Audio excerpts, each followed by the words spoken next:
بسم اللہ الرحمن الرحیم۔ قبر کی پہلی رات کا سچا واقعہ، ایک نیک عورت کا قصہ۔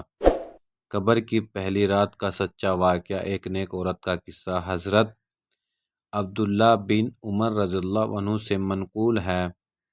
ایک بار ایک بزرگ حضرت کے پاس ایک عورت آئی اور روتے ہوئے کہنے لگی، حضرت میری بیٹی بہت نیک تھی، اللہ سے ڈرنے والی، نماز پڑھنے والی، ماں باپ سے کی خدمت کرنے والی، لیکن اس کا انتقال ہو گیا۔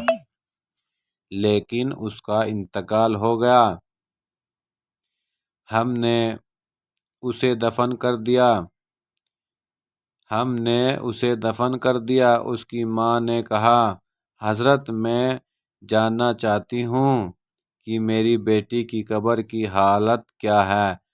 حضرت میں جاننا چاہتی ہوں کہ میری بیٹی کی قبر کی حالت کیا ہے۔ کیا وہ ٹھیک ہے؟ کیا اللہ نے اسے جنت دی؟ بزرگ حضرت نے اشارہ کیا۔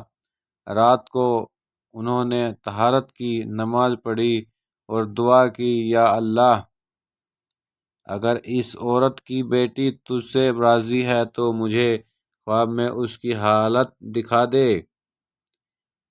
یا اللہ، اگر اس عورت کی بیٹی تجھ سے راضی ہے تو مجھے خواب میں اس کی حالت دکھا دے۔ اسی رات انہیں خواب آیا۔ انہوں نے دیکھا کہ وہ لڑکی ایک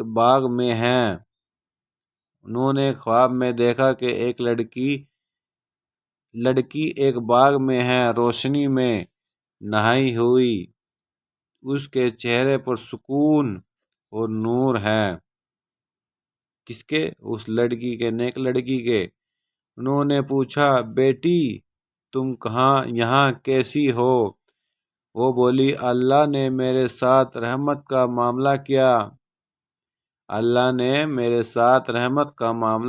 قبر میں آتے ہی فرشتے آئے، انہوں نے مجھ سے سوال کیے اور الحمدللہ میں نے جواب دیے۔ اللہ نے میرے ساتھ رحمت کا معاملہ کیا۔ قبر میں آتے ہی فرشتے آئے، انہوں نے مجھ سے سوال کیے اور الحمدللہ میں نے جواب دے دیے۔ پھر آواز آئی، میری بندی نے سچ کہا، اس کے لیے جنت کا بستر بچھاؤ، جنت کی کھڑکی کھول دو۔ اس کے لیے جنت کا بستر بچھاؤ، جنت کی کھڑکی کھول دو۔ اب میں یہاں ہوں، انتظار کر رہی ہوں کہ میرا رب مجھ سے اور راضی ہو جائے۔